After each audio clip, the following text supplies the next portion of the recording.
Hi, my name is Fatima Goss-Graves, and I proudly serve as the president and CEO of the National Women's Law Center. I also proudly serve as a leader in the Executive Directors of Color Collective, Relationships, and Resilience. We are a gathering of national field advocacy, policy, and capacity building organization. We came together in 2018 to build relationships. And those relationships turned into deep commitment between leaders of 17 organizations led by a dynamic group of Black, Latinx, Asian Pacific Islander leaders of color, because we want to see each other and our constituents flourish. And when women and people of color are in these type of positions, what is possible is completely different.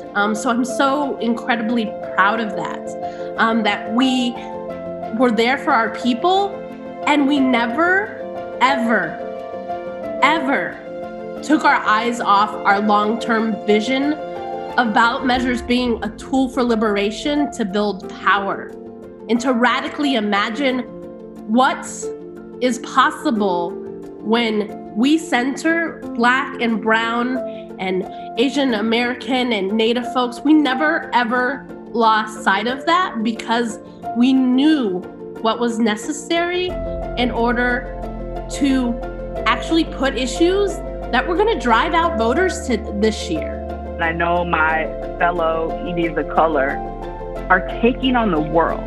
Many of us stepped into organizations that were falling apart in some way, either because of the programming was falling apart or there wasn't a culture that was being reflective of our values. And we came in, and just over the last year, over the last couple of years, had to completely transform our organizations into what they are today. We stand for power building, and we want our people to not just survive in these times, but thrive. This moment was years in the making, right? And you can't understand 2020 without understanding the full arc.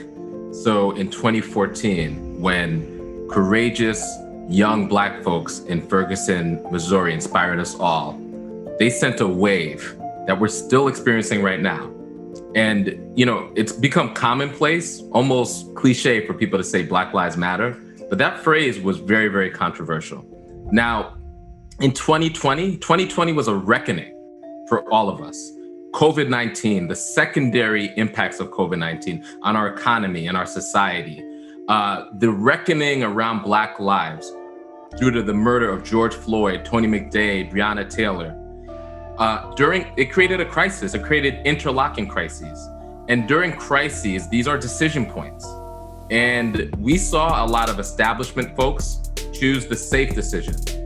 We chose to align deeply with the chaotic and beautiful forces of our movement and create an alliance that unlocked all of this energy that we now see in the ballot box. We electoralized our movement. And I often say that these past few years has radicalized liberals and electoralized radicals, and that's a good thing. This election cycle was a test, and we rose to the occasion. Yet again, it proved that investing resources, time, and capacity in people of color is a winning strategy. And doing so at scale allows us to move from the margins to the center of victory for our nation and for future generations. The most important thing for the groups in our network was to make sure our people were safe and that they were okay. And so quickly, folks shut the organizations down. We figured out how to work remotely. And in many ways, we just continue to invest in the innovation of young people to find solutions for the challenges of our times. Of course, that meant things like training folks up for digital organizing, scaling our communications work, shifting tactics from face-to-face to growing text programs, call programs, relational programs, mail programs. We were there within weeks on the ground in Florida, in New Mexico, in Missouri, working with our partners in those communities to defend access to the ballot, because we knew back in March that the other side is going to use this pandemic, weaponize it against our communities to strip us of our political power. The powerhouse organizing in Georgia, Pennsylvania, Michigan, Arizona, and Nevada have come from the community and works with the community. Post-election narratives are already beginning to harden around progressive versus centrist policies, but they are again excluding the turnout and work of AAPI voters who, alongside Black, Latinx, and Native voters, changed the course of our democracy. We decided that democracy wasn't just going to be about voting. Democracy is about everything we have done every day in between election days to build the power to make this moment possible. We are at the precipice of transformation, and we have been able to lead millions of people through the most dire of circumstances.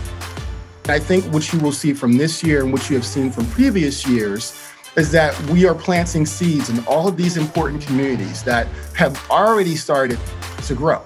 You know, if you look at, staffers from 2018, the 2018 cycle, we have people that are now leading as EDs in their own right, C3 organizations in their states, including the C3 tables in 2 states. You have in Ohio, 3 African Americans that became elected officials, right?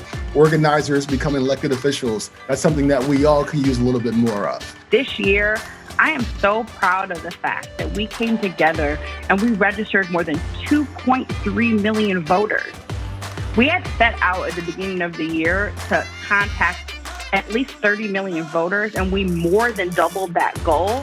And after COVID, we were able to shift, and so far, we have reached more than 65 million voters. We ran the largest election protection program in our history. We moved $10 million to the ground. Our people, Black, Indigenous, people of color, are unstoppable against the greatest odds in places like Georgia, in places like Alabama, in places like Florida and Texas, organized en masse. And still, the maps did change. But that's by design, right? We are unstoppable. We have deep momentum to govern, and there is a hunger in this country from our people to radically transform our systems of power. We have a lot of healing to do, no doubt. We actually have so much work to do to heal our collective society from the traumas that we've experienced, not just in the past year, but for the past hundreds of years. But that doesn't mean that we give up. Because the truth of the matter is, the other story from this election that is present and in our face fiercely is that among every group, including women, it is race and grappling with our deep history of racism that we must tackle. But as leaders, we are up to the task. We believe that we will win. Winning to us looks like building the country of our dreams. We're about organizing and power building for the long term.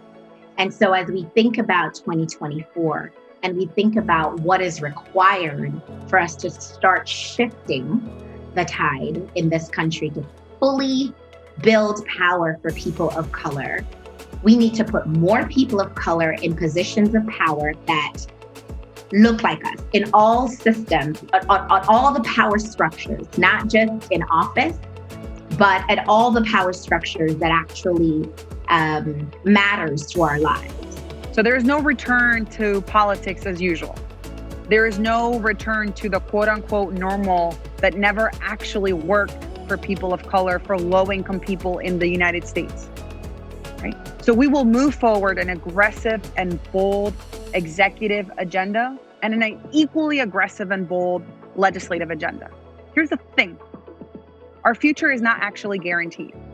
If we want to make a transformative shift in 2024, we need to make sure that traditional campaigns and mainstream political infrastructure radically change the way that they want to talk to and invest in our communities.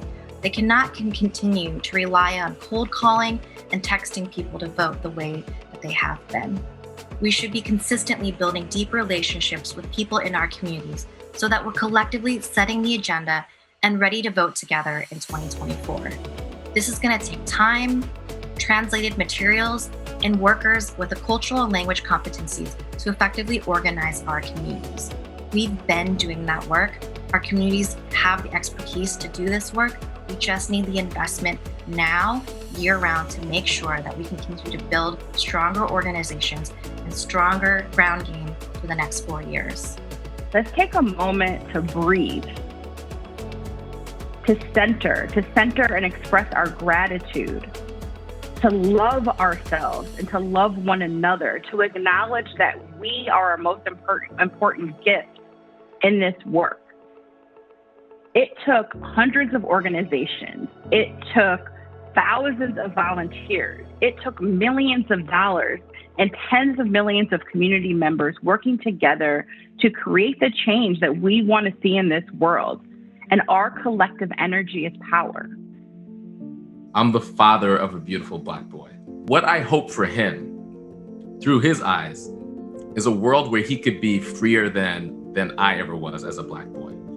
The world where his identity as a Black boy doesn't signal threat, right? And therefore provides a open pasture for his dreams. That's what I'm fighting for. What I want my daughter to know is that being a Black girl is powerful, and that her mother fought so that she can be free, and that the trauma that she has felt in her life, that the women before us have felt in our life, we are tearing that down and we're building something new. And that there's a whole group of folks that are fighting for her, and fighting that she can be the beautiful, resilient, brilliant girl that she is, and that anything is possible. Whatever she dreams, it's possible. Black people in this country deserve so much more than to just not be killed by the police. Our immigrant brothers and sisters deserve so much more than to just not have children separated at the border. That's not freedom. We deserve all the things. Let me say it again. We deserve all the things. We deserve healthcare and education and housing and an environment that doesn't poison us. We deserve a country where all of us have the freedom to thrive. And that's what we determined through this election. That's what we determined through our organizing. That's what we determined as we built power, one block at a time, one person at a time, one neighborhood at a time, until the impossible became possible. We need people to know that this moment has just begun. It's not ending. We are the Executive Directors of Color, Relationships, and Resilience Collective. Together we build. Together we transform. Together, we will win.